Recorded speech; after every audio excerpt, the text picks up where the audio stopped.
ਨਾਮ ਜਸਕਰਨ ਸਿੰਘ, ਪਿੰਡ ਜੀਤਗੜ੍ਹ ਮਾਨਸਾ, ਡਿਸਟ੍ਰਿਕਟ ਮੋਗੇ ਨੂੰ ਬਿਲੋਂਗ ਕਰਦੇ ਹਾਂ।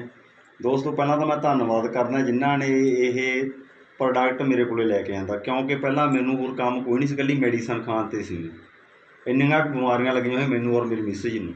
ਕਾਲੇ ਪੀਲੀਆ ਨਾਲ ਹੀ ਗ੍ਰਸਤ ਸੀ, ਬਿਲਕੁਲ ਬੁਰਾ ਹਾਲ ਸੀ ਸਾਡਾ। ਤੇਜ਼ਾਬ, BP ਹਾਈ, ਕਬਜ਼, ਖਾਰਸ, ਖਾਂਸੀ, ਕੀ ਦੱਸੀਏ ਵੀ ਕਿਹੜੀ ਬਿਮਾਰੀ ਜਿਹੜੀ ਸਾਨੂੰ ਨਹੀਂ ਸੀ। ਬਿਲਕੁਲ ਮੰਜੇ 'ਚ ਪਏ ਰਹਿੰਦੇ ਸੀ, ਕੁਛ ਵੀ ਕੰਮ ਕਰਨ ਨੂੰ ਦਿਲ ਨਹੀਂ ਕਰਦਾ ਸੀ। ਪਰ ਮੈਂ ਧੰਨਵਾਦ ਕਰਦਾ ਮੈਡਮ ਹਰਦੀਪ ਕੌਰ ਸੁਖਣਾ ਵਾਲੇ ਅਤੇ sir Balwant Singh ji, matter OP Bawa ji ਅਤੇ ਮੈਟਰ ਮੋਹਨ ਲਾਲ ਚੋਪੜਾ ਜੀ, ਜਿਨ੍ਹਾਂ ਨੇ ਇਹ ਪ੍ਰੋਡਕਟ ਬਾਰੇ ਮੈਨੂੰ ਜਾਣਕਾਰੀ ਦਿੱਤੀ ਅਤੇ ਸਾਡਾ ਦਵਾਈਆਂ ਤੋਂ ਖਹਿੜਾ ਛੁਡਵਾਇਆ।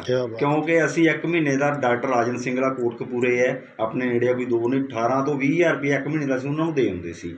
ਜਿਹੜੇ ਪਿੰਡ ਦੇ ਵਿੱਚ ਸਾਡੇ ਇੰਜੈਕਸ਼ਨ ਲੱਗਦੇ ਸੀ, ਮੈਡੀਸਨ ਚੱਲਦੇ ਸੀ, ਉਹ ਵੱਖਰੀ ਸੀ।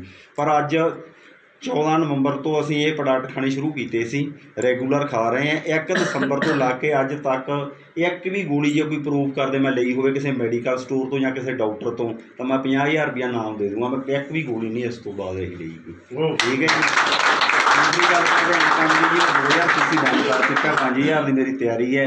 ਜਿਹੜਾ ਪਿਛਲਾ ਪੇ ਆਊਟ ਹੋਇਆ ਮੇਰਾ ਉਹ 19,882 ਰੁਪਏ 78 ਪੈਸਿਆਂ ਦਾ ਹੋਇਆ ਜੀ। ਧੰਨਵਾਦ ਜੀ ਸਾਰੇ।